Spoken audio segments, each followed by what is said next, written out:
एनटीपीएल का भी अपना टाइम सर्वर चलता है। तो अगर आपका टाइम इससे सिंक्रोनाइज होगा तो ये लीगली वैलिड माना जाएगा। एनआईसी हुआ या कोई ऐसा एनटीपी सर्वर जो कोई प्राइवेट कंपनी ही चला रही हो, जो ट्रेसेबल हो इन एनटीपी सर्वर से, एनआईसी के एनटीपी सर्वर से या एनपीएल के एनटीपी सर्वर के साथ सिंक्रोनाइज हो, उनके साथ आप सिंक्रोनाइज रहें। तो ये एक डायरेक्शन था।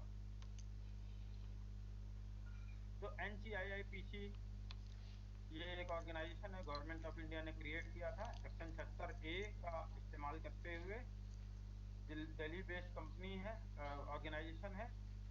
और ये बेसिकली किसका डिपार्टमेंट है? एनटीआरओ का, नेशनल टेक्निकल रिसर्च ऑर्गेनाइजेशन, जो पीएमओ ऑफिस के अंदर में आता है।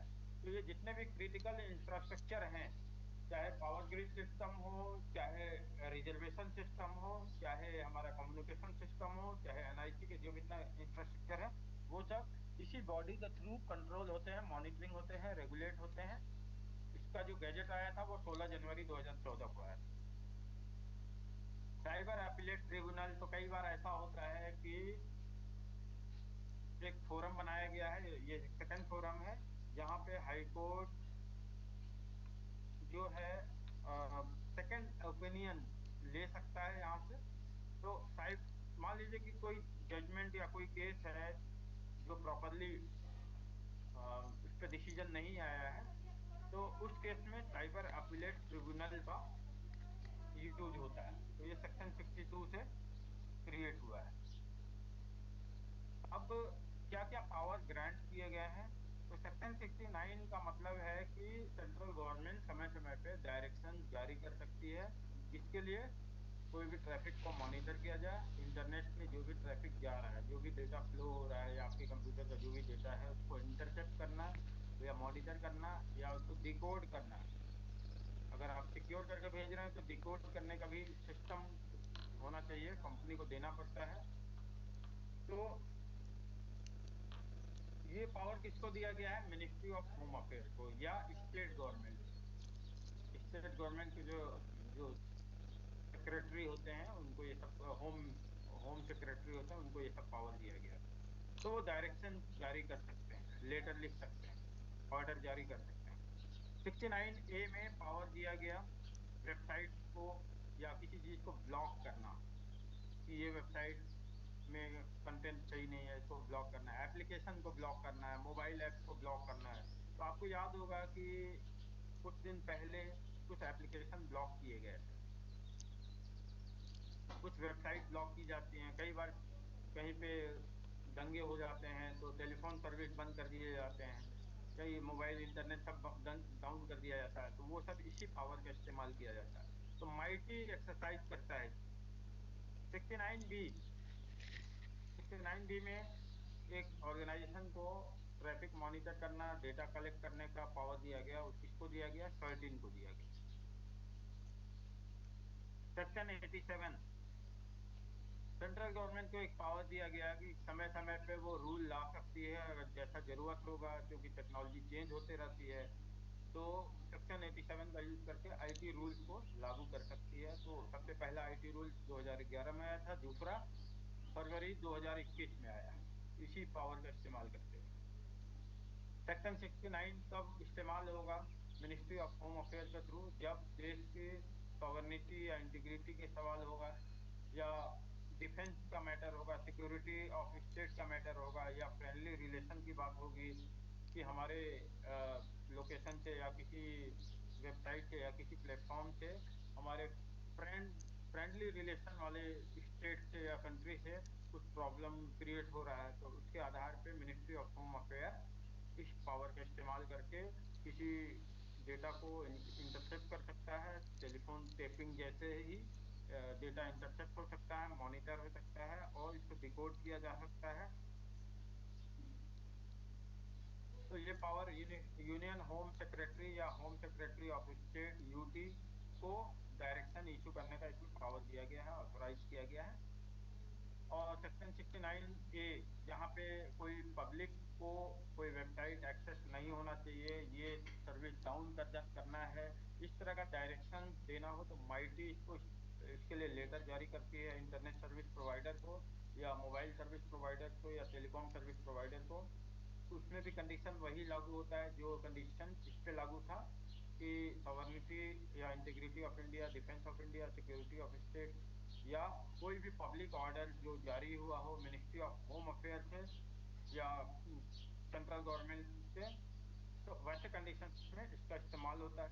तो कोई ना कोई नोडल ऑफिसर नॉमिनेट होता है, तो nodal officer nominated by ministry department state to forward the request for blocking. तो माइटी ने भी ऑफिसर को डेजिग्नेट किया हुआ है, और अलग अलग स्टेट से भी रिक्वेस्ट आती है यहाँ नोडल ऑफिसर के पास, उसके बाद ब्लॉकिंग का डायरेक्शन जाता है। 69B13 को ये पावर दिया गया है। पुलिस ऑफिसर को क्या क्या पावर दिया गया है सेक्शन 80 और 78 में? तो power of police officer to enter any public place and search and arrest. 78 में पावर टू इन्वेस्टिगेट ऑफिसर, तो पहले ये डिप्टी सुपरिटेंडेंट ऑफ पुलिस था, ये घटा के कर दिया गया इंस्पेक्टर। सेक्शन 156 CRPC, ये सब पावर है। तो ये power of investigation, cognizable offence, non cognizable offence, तो इस तरह से ये डिफरेंट पावर्स हैं। फिर इंटरमीडिएरीज के लिए क्या क्या रिस्पॉन्सिबिलिटीज है वो इसमें डिफाइन किया गया है। फिर आईटी रूल्स 2021 में जो रूल्स आए थे, तो बेसिकली इसमें क्या क्या रूल्स में क्या क्या गाइडलाइंस लागू किया गया था। तो मेनली ये सोशल मीडिया प्लेटफॉर्म और डिजिटल न्यूज प्लेटफॉर्म, बहुत सारे यूट्यूब पे न्यूज चैनल चल गया था, और ओटीटी प्लेटफॉर्म भी अचानक से ओटीटी प्लेटफॉर्म की बाढ़ आ गई थी। तो मेनली इनको टारगेट करते हुए गवर्नमेंट ऑफ इंडिया ने आईटी रूल्स 2021 को लाया था, जिसमें सोशल मीडिया प्लेटफॉर्म को भी दो पार्ट में डिवाइड किया था, जिसमें एक बनाया था सोशल मीडिया प्लेटफॉर्म और दूसरा था सोशल मीडिया इंटरमीडिएरी, एक कैटेगरी था। दूसरा था सिग्निफिकेंट सोशल मीडिया इंटरमीडिएरी, मतलब दो तरह के सोशल मीडिया को कैटेगराइज किया। एक बहुत बड़ी कंपनी जिसके यूजर बेस 50 लाख से कम है इंडिया में, और एक जिनके 50 लाख से ज्यादा है। तो जो 50 लाख से ज्यादा वाले हैं उन पे अलग तरह का रूल लागू होगा, और 50 लाख के कम वाले के लिए भी कुछ सर्टेन क्राइटेरिया है, और कुछ रूल दोनों के लिए कॉमन है। तो जो कम वाले थे उनको बोला गया सोशल मीडिया इंटरमीडिएट, और जो 50 लाख से ज्यादा यूजर बेस वाले प्लेटफॉर्म है उनको बोला गया SSMI, significant social media intermediary. तो सोशल मीडिया में क्या क्या गाइडलाइंस जारी किया गया, ये देखिए बहुत डिटेल में है, तो उसका हम समरी बता रहे हैं आप लोगों को। तो identify first originator of content that authority considered anti national, ऐसा कंटेंट जो सोशल मीडिया प्लेटफॉर्म पे चल रहा है, जो वायरल हो गया है और वो एंटी नेशनल है, गवर्नमेंट ऑफ इंडिया के खिलाफ है या इंडिया के नेशनल सिक्योरिटी के खिलाफ है। तो इसका ओरिजिनेटर कौन है, पहले इसको किसने पब्लिश किया है, उसके बारे में सोशल मीडिया प्लेटफॉर्म हमें बताएगी, गवर्नमेंट को बताएगी। तो ये प्लेटफॉर्म चाहे फेसबुक हो, ट्विटर हो, इंस्टाग्राम हो, या व्हाट्सएप हो, या टेलीग्राम हो, या कू हो, कोई भी प्लेटफॉर्म, इवन ये कोई वीडियो, कोई मैसेज फॉरेन से पब्लिश होके आया है, किसी दूसरे कंट्री से इंडियन सिटीजन को फॉरवर्ड हुआ है, तो पहला ओरिजिनेटर कौन माना जाएगा, जो सबसे पहले इंडिया में रिसीव किया है वो फर्स्ट ओरिजिनेटर होगा। तो गवर्नमेंट समय समय पे इस तरह का इंफॉर्मेशन मांगती है with the help of this rule. Appoint grievance officer to resolve complaint in 15 days. तो अब क्योंकि maximum social media platform foreign based है, सब यूएसए से ऑपरेट हो रही हैं, तो कोई यूरोपियन यूनियन से ऑपरेट हो रही है, तो अगर इनको यहाँ पे काम करना है, हमारे केसेस को रिजॉल्व करना है, तो एक नोडल ऑफिसर, ग्रीवांस ऑफिसर आपको अपॉइंट भी करना होगा, और समय समय पे इस टाइम फ्रेम में हर केस को रिजॉल्व करना होगा। तो ये सब एक जनरल गाइडलाइंस आया था आईटी रूल्स के सोशल मीडिया। इसी तरह डिजिटल न्यूज प्लेटफॉर्म को पे भी गाइडलाइंस आया था कि ये भी वही चीज फॉलो करेंगे जो press council of India cable TV network के जो रेगुलेशन एक्ट बने हुए हैं उसमें जो भी चीज डिफाइन किए गए इन पे भी वही चीज लागू होगा। और साथ साथ ये सेल्फ रेगुलेटरी बॉडी बनाएंगे जिसमें कोड ऑफ एथिक्स फॉलो हो रहा है कि नहीं हो रहा है ये सब। तो information and broadcasting ministry to form panel oversight mechanism. तो INB मिनिस्ट्री को इसको मॉनिटर करने के लिए बोला गया। OTT प्लेटफॉर्म को बोला गया कि आप जो भी कंटेंट इसमें डाल रहे हैं OTT प्लेटफॉर्म, चाहे वो आज के डेट में बहुत सारे OTT प्लेटफॉर्म आ गए हैं, जैसे नेटफ्लिक्स है, अमेजन प्राइम वीडियो है और डिज्नी है। तो ये सब क्या है, OTT प्लेटफॉर्म। तो इसमें जो भी कंटेंट पब्लिश हो रहे हैं, प्रसारित हो रहे हैं, उनको आप एज बेस्ड कैटेगरी में कंटेंट क्लासिफिकेशन जरूर देंगे। वो यूनिवर्सल कैटेगरी है, एडल्ट कैटेगरी है, या 7+ ईयर के लिए सुटेबल है, 13+ ईयर वालों के लिए सुटेबल है, या 16+। तो ये कंटेंट आप डालेंगे और प्लेटफॉर्म में ऐसी फैसिलिटी देंगे जिससे पेरेंट्स कंटेंट के बेसिस पे लॉक लगा पाए, स्पेशली यू बाई एज 13+ और एबव के लिए जरूर पेरेंट लॉकिंग मैकेनिज्म होना चाहिए। तो आज के डेट में लगभग सब प्लेटफॉर्म ये चीज दे रहे हैं कि ताकि माइनर या घर में जो बच्चे हैं वो इस तरह के कंटेंट एक्सेस ना कर पाए। तो ऐसा मैकेनिज्म OTT प्लेटफॉर्म वालों को एक गाइडलाइन जारी किया गया था। और 18+ के कंटेंट के लिए एज वेरिफिकेशन का मैकेनिज्म भी बनाना है, ये OTT प्लेटफॉर्म को लागू करने के लिए बोला गया था। तो ये सब क्या क्या फॉलो करना है। और जो बड़े वाले हैं सोशल सिग्निफिकेंट सोशल मीडिया इंटरमीडिएरीज हैं जिनका 50 लाख से बड़े यूजर बेस है इंडिया में, उनके लिए ये दोनों तो ये सब तो दोनों के लिए कॉमन है, लेकिन इनके लिए अलग से कुछ गाइडलाइंस जारी किया गया। एक चीफ कॉम्प्लायंस ऑफिसर आपको अपॉइंट करना होगा इंडिया के लिए। अपॉइंट नोडल कॉन्टैक्ट पर्सन होना चाहिए। अपॉइंट रेजिडेंट ग्रीवांस ऑफिसर, एक ऑफिसर ऐसा होना चाहिए जो इंडिया में ही उसका बेस होना चाहिए। बाकी सब तो फॉरेन से भी हैंडल हो जाएंगे, लेकिन ये कुछ officer grievance officer India base होने चाहिए। मंथली कंप्लायंस रिपोर्ट, ये सब आपको समय समय पे निकालना होगा, कितने केस आपने रिजॉल्व किए, कितने पेंडिंग है।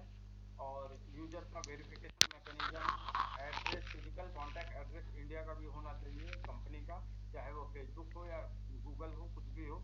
रिमूवेबल ऑफ अनलॉफुल इंफॉर्मेशन, तो अनलॉफुल इंफॉर्मेशन आपको हटाना होगा गवर्नमेंट जैसे ही आपको डायरेक्ट करती है। तो ऐसे बहुत सारे कंटेंट हैं। तो ये इसकी समरी है।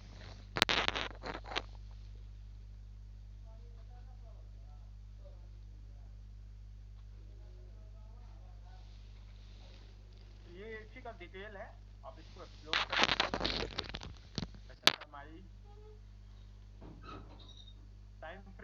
टाइम फ्रेम का टेबल है कि ग्रीवांस एक्नॉलेजमेंट, कोई यूजर कस्टमर किसी प्लेटफॉर्म पे अपना ग्रीवांस सबमिट करेगा तो उसको 24 घंटे के अंदर में इसको एक्नॉलेजमेंट भेजना होगा कि हाँ हमें आपका कंप्लेंट रिसीव हो गया, ऐसा कुछ करके रिप्लाई, और हम आपको जल्दी ही इसका रिजोल्यूशन प्रोवाइड करेंगे। ये न्यू IT रूल का 3 सेक्शन 2 एक क्लॉज में डिफाइन किया गया। रिस्पॉन्स ऑफ ग्रीवांस आपको 15 दिन के अंदर में देना है। Removal disabling of content which expose the private area of individual. तो न्यूड पार्ट, नेकेड पार्ट किसी इंडिविजुअल का है, वीडियो किसी ने बना के पब्लिश कर दिया है, वायरल कर दिया है, तो ऐसे कंटेंट आपको 24 घंटे के अंदर में हट जाने चाहिए। तो नॉर्मली हमारा फेसबुक या ये सब प्लेटफॉर्म है, यूट्यूब प्लेटफॉर्म है, इसको बहुत सीरियसली लेते हैं। जब ये रूल था तब भी इंडिविजुअल के जब न्यूडिटी का मैटर आता है या चाइल्ड पोर्नोग्राफी का मैटर आता है या हैरेसमेंट का मैटर आता है या कई केस में वायलेंट वायलेंट वीडियो होते हैं, उस केस में ये लोग स्वतः संज्ञान लेते हुए इसको ब्लॉक कर देते हैं, डिसेबल कर देते हैं या हटा देते हैं। Content removal on receipt of court order or notice from appropriate government or agency, ये 36 घंटे में इसमें टाइम फ्रेम मिला हुआ है। इंफॉर्मेशन अंदर कोई इंफॉर्मेशन प्रोवाइड करना है, जैसे कोई ईमेल, किसी ईमेल से थ्रेटनिंग ईमेल आया है तो उसका डिटेल गवर्नमेंट को या एजेंसी को प्रोवाइड करने के लिए जो टाइम फ्रेम दिया गया 72 आवर्स दिया गया है। प्रिजर्वेशन ऑफ इंफॉर्मेशन, अब कोई इंफॉर्मेशन किसी क्राइम से रिलेटेड हो और गवर्नमेंट ने कहा इसको डिसेबल करना है या इसका डेटा को रिटेन करना है, भले ही कंपनी को कोई भी पॉलिसी हो, कंपनी कहती है कि हम 1 महीने में डिलीट कर देते हैं पुराना लॉग, पुराना डिटेल। तो अगर ये ऐसा ऑर्डर आता है तो 180 डेज तक या जैसा भी नोटिफिकेशन, जैसा भी डायरेक्शन है उसके अकॉर्डिंग इंफॉर्मेशन को रिटेन करना पड़ेगा ताकि इन्वेस्टिगेशन चलता रहे और आगे इसकी प्रोसीडिंग की जाए। यूजर का registration information after cancellation, withdrawal, deletion of registration. अगर कोई यूजर रजिस्टर किया ईमेल और उससे क्राइम करके फिर ईमेल को डिलीट कर रहा है, तो ऐसा नहीं होना चाहिए। यूजर का डेटा कम से कम 180 दिन तक एग्जिस्ट करना चाहिए। चाहे वो यूट्यूब चैनल बना के आज बनाया, उसमें कंटेंट पब्लिश करके और यूट्यूब चैनल को डिलीट कर दिया, लेकिन उसकी इंफॉर्मेशन 180 डेज तक रहनी चाहिए। तो न्यू आईटी रूल्स का बेनिफिट क्या है? फिर हाँ, एक एक चीज और है, इस आईटी 79A में एक पावर दिया गया है माइटी को कि माइटी किसी भी एजेंसी, किसी भी इंडिविजुअल या लैब को ऑथराइज कर सकती है किसके लिए? एग्जामिनर ऑफ इलेक्ट्रॉनिक एविडेंस के लिए। कोई इलेक्ट्रॉनिक एविडेंस का जांच करना, उसका रिपोर्ट मंगवाना है, तो उसके लिए माइटी को ऑथराइज किया गया। स्टेट गवर्नमेंट को भी ऑथराइज किया जा सकता है उनके लैब को, फोरेंसिक लैब के रिपोर्ट को कोर्ट में एडमिसिबल बनाया जाए, इसके लिए ये पावर दिया गया।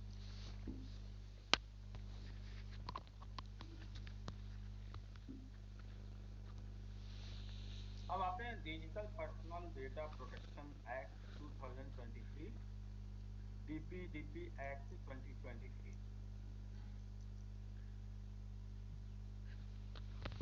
तो डीपीडीपी एक्ट जो है इंडिया का सबसे पहला डेटा प्रोटेक्शन एक्ट है and it establish A framework for processing of personal data in India. अगर हम यूरोपियन यूनियन की बात करें तो वहाँ का जो डेटा प्रोटेक्शन या इंडिविजुअल यूजर का या कस्टमर का जो डेटा है, उनके सिटीजन का डेटा प्राइवेसी एक्ट है, उसको बोलते हैं GDPR, general data privacy regulation. ठीक उसी तरह से इंडिया का भी डीपीडीपी एक्ट 2023, इंडिविजुअल का डेटा कैसे प्रोसेस होगा, कैसे पब्लिश होगा, इस तरह की चीजें, ये 3 अगस्त को लोकसभा में इंट्रोड्यूस किया गया था 2023 में, और 11 अगस्त को प्रेसिडेंट के साइन होने के बाद ये लॉ बन गया। तो डीपीडीपी एक्ट बेसिकली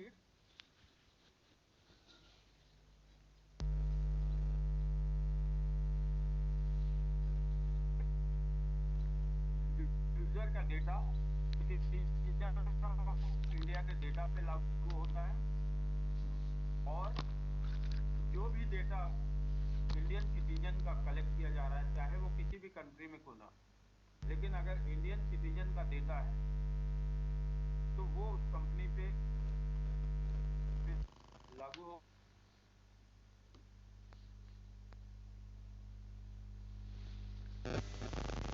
इंडिया से बाहर भी एप्लीकेबल है, इंडिया के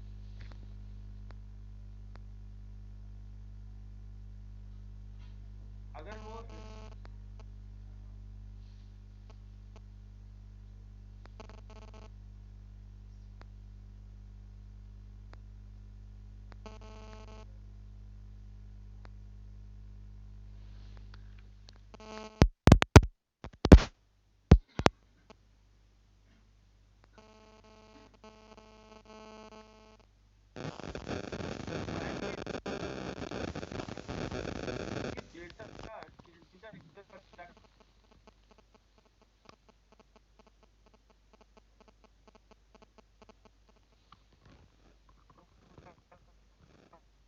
डेटा में डेटा ऑर्गेनाइजेशन पे ये एक्ट लागू नहीं होगा, ये सब चीजें इसमें डिफाइन की गई। तो आप डीपीडीपी एक्ट से कोड से स्कैन करके ऑथोराइज जो ऑफिशियल गैजेटिंग नोटिफिकेशन है उसको डाउनलोड कर सकते हैं, या इस लिंक पे भी क्लिक करेंगे तो आप डाउनलोड कर लेंगे। और तो additional grounds for processing personal data without consent included open legitimate use such as compliance with law, court order, as well as in connection with medical emergencies, epidemics and public safety। अब कहीं कहीं जहाँ पे जैसे corona जैसे scenario में user का data government use कर पाए, उसके लिए भी ये एक्ट लाया गया था, ताकि एपिडेमिक जैसे सिनेरियो में, मेडिकल इमरजेंसी जैसे सिनेरियो में, पब्लिक सेफ्टी जैसे सिनेरियो में यूजर का डेटा लिया जा सके कंपनियों से, ये सब का भी प्रावधान किया गया था। कौन कौन से फैक्टर इम्पैक्ट होंगे इस डीपीडीपी एक्ट के आने की वजह से? तो majority of organization area including legal, IT, human resources, sales, marketing, procurement, finance, information security, because of type of volume of personal data that is collected, stored, processed, retained, disposed in India।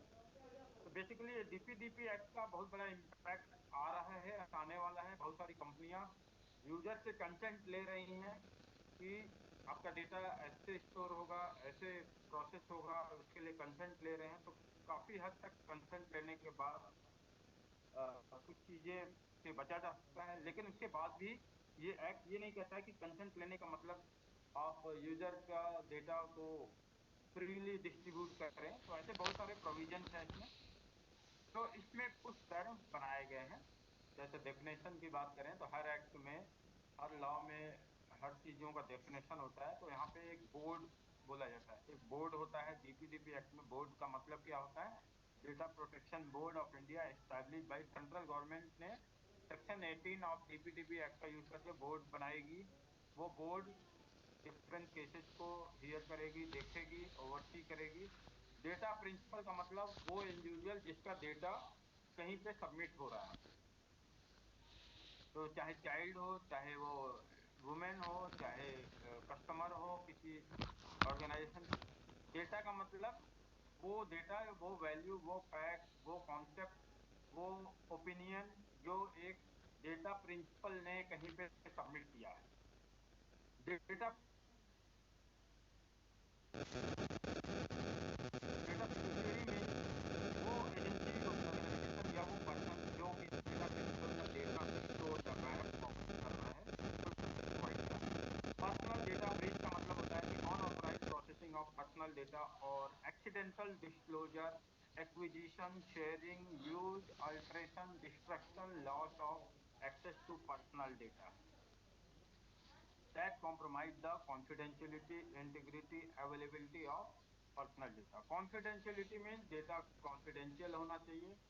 integrity means जैसा data submit किया गया था वैसा ही होना चाहिए।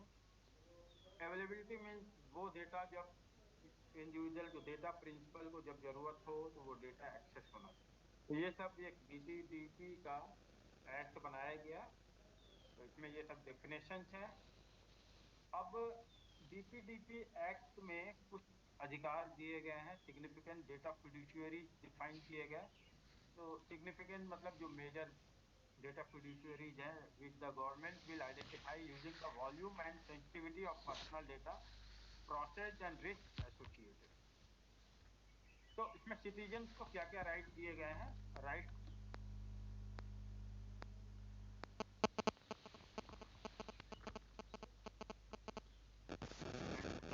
data fiduciary will make this information available in clear and understanding way, right to correct and irrigate।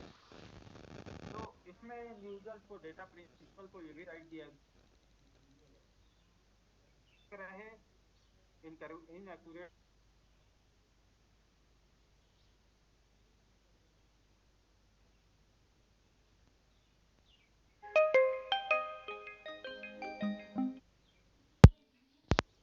पे कंपनियां account delete करने का भी ऑप्शन दे रही हैं। और आपने देखा होगा कि तो बहुत सारी जगह ऐसा हो रहा है धीरे धीरे, क्योंकि एक्ट अभी नया है तो धीरे धीरे हर चीजें लागू हो रही हैं। बहुत सारी कंपनियों को अपना इकोसिस्टम इंफ्रास्ट्रक्चर बदलना पड़ रहा है इस एक्ट की वजह से। राइट टू ग्रीवांस रिड्रेसल, तो अगर किसी का कुछ प्रॉब्लम रिजॉल्व नहीं हो रहा है तो इसका ग्रीवांस भी डेटा फिड्यूशियरी जो कंपनी इसको प्रोसेस कर रही है, एक मैकेनिज्म बनाना है।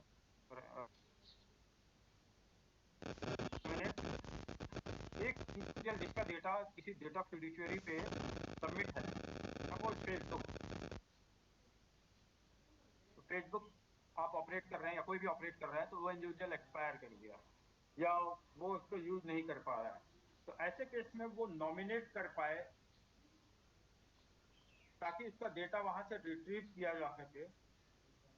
ऐसे बैंकिंग सिस्टम में ये बहुत इंपॉर्टेंट है। बैंकिंग सिस्टम में ये डेटा किसी का केवाईसी नहीं हुआ था लेकिन वो यूजर था, वो इनकैपेसिटी विकलांग हो गया या उसकी डेथ हो गई, तो वो किसी को ऑथराइज कर दे ताकि वो ऑथराइजेशन की वजह से वो डेटा रिट्रीव किया जा सके, देखा जा सके कि किस तरह का डेटा था।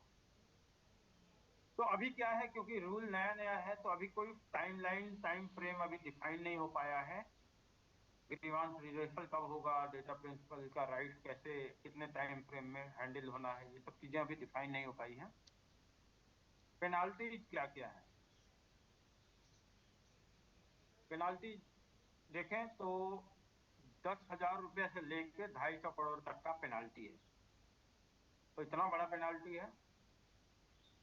तो फेल्यूर ऑफ डेटा प्रोसेसर और data fiduciary to ensure reasonable safeguard of preventing personal data, 250 crore तक का पेनाल्टी है। डेटा ब्रीच हो जाए, failure to notify the data protection board को कुछ नोटिफाई नहीं किया तो 200 करोड़ तक का पेनाल्टी है।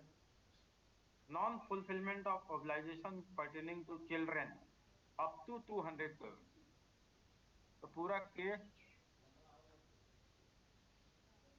वन, तो इस तरह से आप देखेंगे 150 crore. Non compliance with the duties of data principal stipulated under section 16, 10,000 rupees. हालांकि इसमें खाली पेनाल्टी का प्रोविजन, इसमें कोई क्रिमिनल केस नहीं बनेगा, जेल नहीं होगा, इसमें सिर्फ पेनाल्टी का प्रोविजन, डीपीडीपी एक्ट।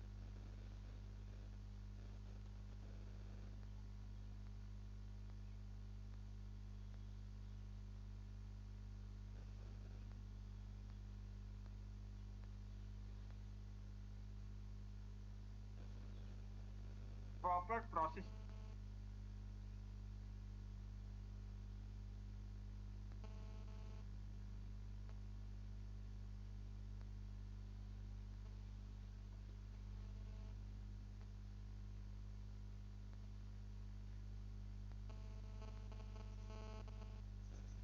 उससे क्या होगा कि legal liabilities of penalty can be avoided under DPDP Act. तो कंपनियों को बहुत सारी चीजों को देखना पड़ेगा।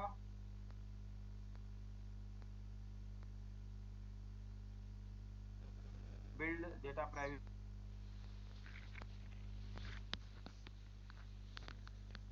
Compliant document, design consent mechanism, user से भी कंसेंट लेना पड़ेगा, establish the principal right handling, उनका रिस्पॉन्स ग्रीवांस कैसे सबमिट होगा, ये सब का मैकेनिज्म बनाना पड़ेगा।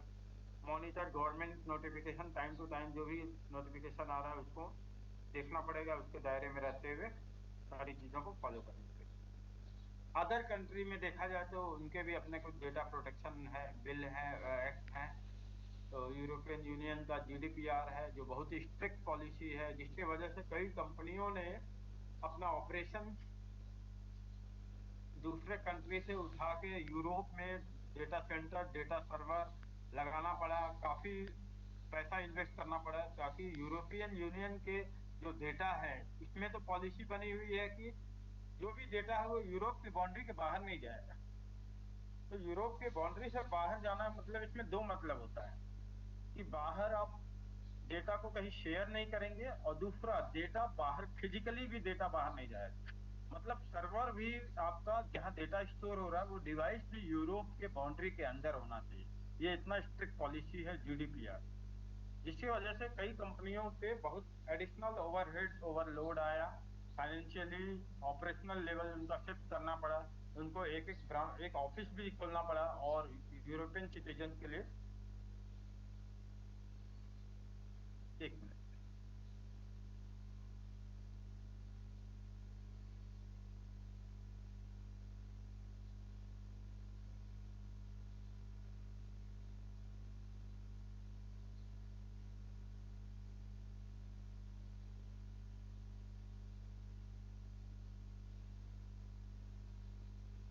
तो अलग अलग कंट्री के डिफरेंट डेटा प्रोटेक्शन मॉडल हैं।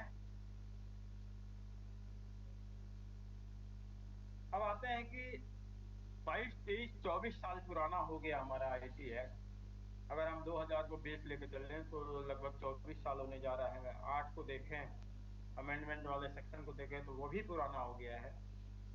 और आईटी रूल्स भी हमारा समय समय पे आता है, लेकिन ओवरऑल देखा जाए तो हमारे साइबर लॉ में बहुत कुछ चेंजेस करने की जरूरत है, और इसको बहुत ज्यादा ब्रॉड लेवल पे ले जाने की जरूरत है, क्योंकि आज के डेट में बहुत तेजी से टेक्नोलॉजी में चेंज हुआ है। और बहुत सारे पैरामीटर फैक्टर ऐसे हैं, ग्लोबल पैरामीटर, ग्लोबल फैक्टर, जिसके वजह से हमारे आईटी लॉ में चेंज करने की जरूरत है। और रिसेंटली हमारे मिनिस्टर ने भी कहा था, लॉ मिनिस्टर ने, कि आईटी एक्ट को चेंज करने की जरूरत है। और तो टेक्नोलॉजी रीजन बहुत सारे हैं, टेक्निकल रीजन भी है, और लीगल रीजन भी है, नॉन टेक्निकल रीजन भी है, और फॉरेन नेशनल। जैसे हम किसी कंट्री की बात करें तो कुछ कंट्रियों ने अपना रेस्ट्रिक्शन को ब्लॉक कर रखा है, और बहुत सारे ट्रेड डिस्प्यूट होते हैं। चाइना का ग्रेट फायरवॉल एक एग्जांपल है। तो ये सब सिनेरियो को देखते हुए, साइबर सॉवरनिटी को देखते हुए, नेशनलिज्म को देखते हुए, और कुछ प्लेटफॉर्म कंट्री वाइड होस्टिंग करते हैं, जैसे फेसबुक हुआ, या कोई गूगल हुआ। ये सब कंट्री के रिक्वायरमेंट के अकॉर्डिंग एक सेपरेट इंडिपेंडेंट प्लेटफॉर्म दिया। चाइना में का अपना गूगल चलता है, तो वो गूगल हम नहीं कर पाएंगे, हमारी चीजें वो एक्सेस कर पाएंगे, लेकिन हम उनकी चीजें एक्सेस नहीं कर पाएंगे। तो ऐसे इतने सारे रेस्ट्रिक्शंस लगा रखे हैं कि ये सब के भी प्रोविजंस लाने की जरूरत पड़ेगी। और टेक्निकली साइबर वॉरफेयर का टाइम आ रहा है, शुरू हो चुका है। आजकल लड़ाइयाँ जमीन के बजाय साइबर वर्ल्ड में लड़ी जा रही हैं। और टेक्नोलॉजी में बहुत सारी चेंजेस आने की वजह से, जैसे मेटावर्स का जमाना है, आजकल हम बात कर रहे हैं एआर और वीआर की। तो आप जैसे 3D सिनेमा आपने देखा होगा, किसी मल्टीप्लेक्स में जाके 3D ग्लास लगा के आपने देखा होगा। तो वो तो एक टेक्नोलॉजी है मल्टीप्लेक्स के हिसाब से, लेकिन आजकल मेटावर्स जैसी टेक्नोलॉजीज आ गई हैं, एआर वीआर आ गया है, ऑगमेंटेड रियलिटी, वर्चुअल रियलिटी। तो ये सब टेक्नोलॉजी का रहते हुए हम सारी चीजें आईटी इक्विपमेंट्स का यूज करते हुए किसी वर्चुअल वर्ल्ड में, मेटावर्स में जाके विजिट कर रहे हैं, बिना किसी के घर विजिट किए उसके घर जा रहे हैं। तो ये सब आने वाले समय का टेक्नोलॉजी है। हम इंटरव्यू देंगे तो इंटरव्यू भी घर बैठे बैठे देने जा रहे हैं, लेकिन पूरा जो विजुअलाइजेशन होगा, वर्चुअल रियलिटी, हम ऐसा फील करेंगे कि हम उस कंपनी में बैठ के इंटरव्यू दे रहे हैं। तो इंटरव्यूअर को भी ऐसा ही फील होगा कि मैं एक इंटरव्यूई उनके सामने बैठ के इंटरव्यू दे रहा हूँ, लेकिन फिजिकली वो डिफरेंट लोकेशन पे बैठे हुए हैं। तो ये एआर और वीआर उससे अलग है, जो हमारा वीडियो कॉन्फ्रेंसिंग अभी चल रहा है, इससे भी अलग होगा। अभी फील होगा कि मैं आप लोगों के बीच में बैठ के क्लास ले रहा हूँ, या आप हमारे सामने चेयर पे बैठे हुए हैं। इस तरह का सिनेरियो मेटावर्स में आने वाला है, और आ चुका भी है। तो ऐसे केसेस कैसे डील होंगे, क्योंकि इसमें भी क्राइम होगा, इसमें भी किसी का नुकसान हो सकता है। तो ऐसे केस कैसे डील होंगे एआई के जमाने में, आर्टिफिशियल इंटेलिजेंस के जमाने में कैसे चीजें डील होंगी? क्राइम जब एआई टूल से होगा। अभी तक क्या था, ह्यूमन बीइंग जब क्राइम करता था साइबर वर्ल्ड में, तो उसके खिलाफ एक्शन और पनिशमेंट होते थे। अगर एक प्रोग्राम, एआई प्रोग्राम कोई क्राइम करेगा, किसी कंप्यूटर पे अटैक करेगा या इंफॉर्मेशन थेफ्ट करेगा, तो वो सब कैसे डील होंगे? क्या एआई प्रोग्राम लिखने वाला रिस्पॉन्सिबल होगा? क्या एआई प्रोग्राम जिस कंप्यूटर पर चलाया गया उसका ओनर रिस्पॉन्सिबल होगा? इस तरह से बहुत सारी केसेस कॉम्प्लिकेशन आ रही। ओटीटी में भी बहुत सारे चैलेंजेस आ रहे हैं। खाली रूल बना देने होता है, इसके दायरे, इसके लिए सेपरेट डिस्क्रिप्टिव रूल्स लाने की जरूरत है। आज टेली मेडिसिन का जमाना है, डॉक्टर आपको ऑनलाइन सर्विस प्रोवाइड कर रहे हैं, ऐसे केस कैसे हैंडल होंगे? 5G के जमाने में जहां इंटर है या मिलने जा रहा है, ऐसे केस में साइबर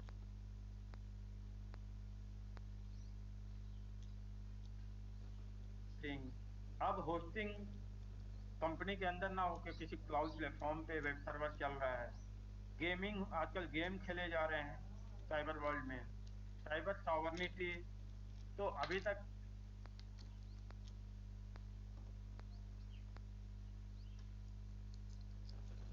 हमारे कंट्री की कैसे मेंटेन होगी?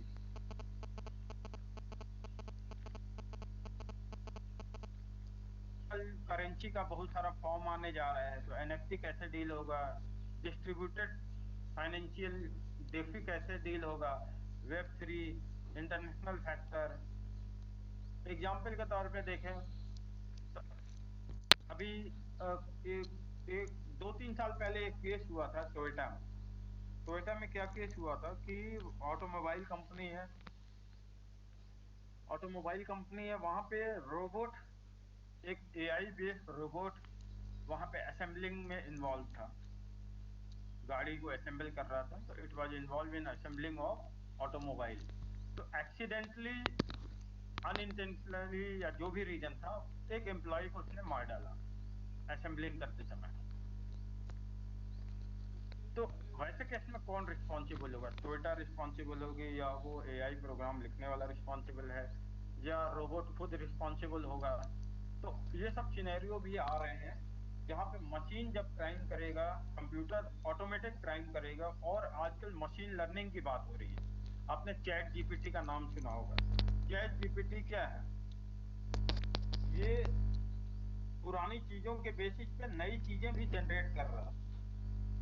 तो नई चीजें जनरेट करना मतलब कि अगर आपने उसको कुछ चीजें सिखा दी, वो मशीन लर्निंग का यूज करके वो नई इंफॉर्मेशन जनरेट कर रहा है, जो उसको लिखने वाले, उस प्रोग्राम को लिखने वालों को भी नहीं पता है।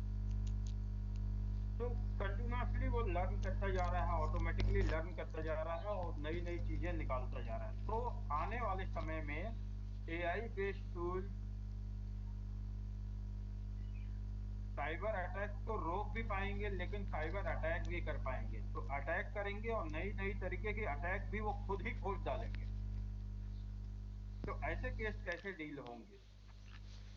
इस वजह से ये सिनेरियो जो है पूरे साइबर लॉ स्पेस को 2022 इसमें लिखा हुआ दिख रहा है। ये आने वाले समय का ये है, 22, 23, 24, आने वाले 10 साल 20 साल आगे आप इमेजिन कर सकते हैं कि आने वाला समय बहुत डिफरेंट होगा और लीगल फ्रेमवर्क में भी बहुत बड़ा चैलेंज आने वाला है। ठीक उसी तरह से साइबर लॉ स्पेस में अगर हम साइबर लॉ की बात कर रहे हैं और इंटेलेक्चुअल प्रॉपर्टी की बात ना करें, तो ये हो नहीं सकता है। क्योंकि इंटेलेक्चुअल प्रॉपर्टी भी बहुत बड़ा चैलेंज है। एक ई बुक सेल करने वाले की बुक प्रॉपरली उसकी कॉपीराइट, ट्रेडमार्क और उसका आईपी राइट सुरक्षित है कि नहीं, ये सब भी इंश्योर करने की जरूरत है। तो बहुत तरह के आईपी राइट्स होते हैं, जैसे पेटेंट हुआ, ट्रेडमार्क हुआ, कॉपीराइट हुआ, जीआई टैग हुआ, ट्रेड सीक्रेट हुआ, कोई डिजाइन का मॉडल हुआ, कोई पर्टिकुलर सीक्रेट हुआ, या प्लांट का आर्किटेक्चर हुआ, कोई प्लांट का ब्रीड हुआ। तो ये सब क्या है, आईपी कैटेगरी में आते हैं। तो ये सब भी साइबर लॉ को इम्पैक्ट करते हैं। और साइबर वर्ल्ड में भी आईपी राइट्स को रिटेन करना, मेंटेन करना, ऑब्जर्व करना और उसके लिए लीगल फ्रेमवर्क डिफाइन करना, ये सब बहुत जरूरी है। तो ये सब डिफाइन किया गया है आईपी राइट्स में। कॉपीराइट, ट्रेडमार्क, पेटेंट क्या होते हैं, डोमेन डिस्प्यूट कैसे हैंडल होता है, जियोग्राफिकल इंडिकेशन, जीआई टैग। तो ये सब इंडिया में कुछ ऑफिसेज हैं जो पेटेंट ऑफिस कैसे कैसे काम कर रहे हैं।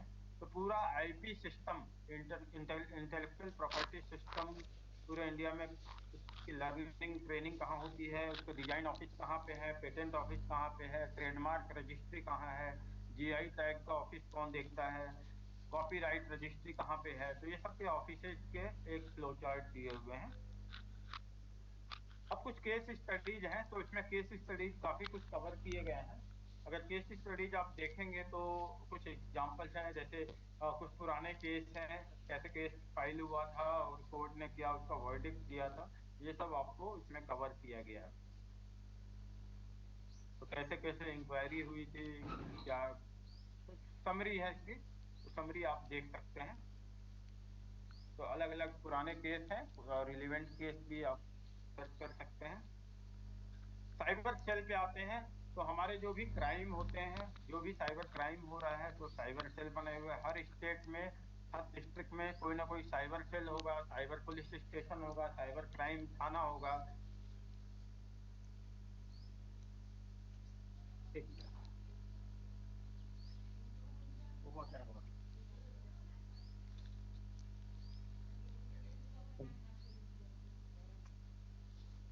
तो cyber cell, cyber fraud helpline बनाए गए हैं। तो सबसे पहले हम बात करेंगे मिनिस्ट्री ऑफ होम अफेयर का हेल्पलाइन। ये सबसे तेजी से काम करने वाला और एक बहुत ही सेंट्रलाइज सिस्टम है। इंडिविजुअल का एक्सपीरियंस अलग अलग हो सकता है depending on types of crimes they are facing. तो एक इंडिविजुअल के साथ किस तरह का क्राइम हुआ, उसने कितने देर में रिपोर्ट किया, कितना टाइमली रिपोर्ट किया, कितना प्रॉपरली रिपोर्ट किया, ये सब फैक्टर्स पे डिपेंड करता है कि किसी का केस कितनी जल्दी रिजॉल्व हो रहा है। और बैंकिंग सपोर्ट, अगर फाइनेंशियल फ्रॉड है तो पूरा जो इकोसिस्टम है वो हर जगह का डिले इन्वॉल्व होता है। तो 1930 एक सिंगल चैनल है जहां पे आप हेल्पलाइन का यूज कर सकते हैं, प्लस वहां पे अपने केसेस को रजिस्टर करा सकते हैं अलोंग विथ आपके जो लोकल पुलिस स्टेशन है, आपका साइबर सेल है। और इस हर स्टेट में, हर डिस्ट्रिक्ट में, हर सिटी में भी एक सेपरेट स्पेशलाइज चैनल बनाया गया है जहां पे आपको अपना साइबर क्राइम का इंसिडेंट रिपोर्ट करा सकते हो। तो 1930 एक नंबर है, इस पे आप डायल करके रिपोर्ट कर सकते हैं। और अगर आप लिखित में इसको डायल रिपोर्ट करना चाहते हैं तो मिनिस्ट्री ऑफ होम अफेयर का cybercrime.gov.in वेबसाइट है। वहां पे भी आप यही चीज जो बोल के आप रजिस्टर करा रहे हैं, वो चीज आप वेबसाइट पे जाके भी सबमिट कर सकते हैं। इसका पुराना नंबर था 155-260, अब वो बदल के 1930 हो गया, 1930। तो मिनिस्ट्री ऑफ होम अफेयर का ये इनिशिएटिव है। और हर स्टेट में नोडल ऑफिसर बनाए गए हैं। स्टेट हो या यूनियन टेरिटरी हो, नोडल ऑफिसर बनाए गए हैं, ग्रीवांस ऑफिसर बनाए गए हैं। तो ये लिस्ट पुरानी हो सकती है, आप लेटेस्ट लिस्ट को आप सर्च कर लीजिएगा। तो हर स्टेट वाइज आंध्र प्रदेश से लेकर सारे स्टेट के नोडल साइबर सेल ऑफिसर का number, rank, email ID, mobile number और contact number, email ID grievance officer का और नोडल साइबर सेल ऑफिसर का दिया हुआ है। फिर वो आपको फर्दर डायरेक्ट करेगा कि आप कैसे कैसे मूव करें। और ये उत्तर प्रदेश का साइबर क्राइम थाने की लिस्ट है, उनके इंचार्ज प्रभारियों का जो विवरण है वो दिया है और कौन कौन से डिस्ट्रिक्ट कवर हो रहे हैं। तो ऑफिशियल ईमेल आईडी होंगे ये, और सीयूजी मोबाइल नंबर होता है ये नॉर्मली। तो ऑफिसर बदलते रहेंगे बट नंबर रिटेन होना चाहिए और ईमेल आईडी भी चलती रहती है। कुछ इंपॉर्टेंट वेबसाइट है जिसको आप विजिट कर सकते हैं, काफी यूजफुल इंफॉर्मेशन मिलेगा। तो जो अभी हम लोग बात कर रहे थे 1930 के इक्विवेलेंट, अगर आपको साइबर क्राइम रिपोर्ट करना है तो इस वेबसाइट पे जा सकते हैं, cybercrime.gov.in पे। और उत्तर प्रदेश का भी कुछ अपना बना हुआ है। तो state wise there are different website, you can search your state website. और जितने भी लॉ बनते हैं, सेंट्रल गवर्नमेंट के लॉ या स्टेट गवर्नमेंट के लॉ, उसका एक सिंगल वेबसाइट है, ऑफिशियल वेबसाइट है, एनआईसी का बनाया हुआ है, indiacode.nic.in। आप विजिट कर सकते हैं, ये काफी यूजफुल वेबसाइट है। लेटेस्ट जो भी रूल्स होंगे वो आपको यहाँ मिल जाएंगे। और इसके अलावा सर्टिन की वेबसाइट, वाइप्रो की वेबसाइट, आईपी की वेबसाइट आप विजिट कर सकते हैं। कुछ अगर आपको साइबर लॉ, साइबर क्राइम को और बेहतर ढंग से समझना है तो कुछ मूवीज, कुछ वेब सीरीज, कुछ डॉक्यूमेंट्रीज हैं। ये अनकंपाइल्ड लिस्ट है, कोई इसका सीक्वेंस या प्रेफरेंस या रिकमेंडेशन नहीं है, ये मैंने रैंडमली प्रिपेयर किया है। तो आप इनमें से इन सीरीज को, वीडियोज को या डॉक्यूमेंट्रीज को आप देख सकते हैं, जिससे आपको एक अच्छा विजन आपका क्लियर होगा, पूरा आप विजुलाइज कर सकते हैं, कॉन्सेप्ट क्लियर कर सकते हैं। साइबर क्राइम से लेकर कोर्ट की प्रोसीडिंग पे भी कुछ मूवीज है, जैसे आप गिल्टी माइंड एक वेब सीरीज है, उसको भी आप चेक कर सकते हैं। तो ये अलग अलग प्लेटफॉर्म पे है, अब कौन से प्लेटफॉर्म पे है ये आप लोग सर्च कर लीजिएगा। तो कुछ अब आते हैं थोड़ा सा डिस्कशन पे। आपका जो चैट पे कुछ क्वेरीज होंगी, उसके बाद हम लोग क्विज के लिए मूव करेंगे।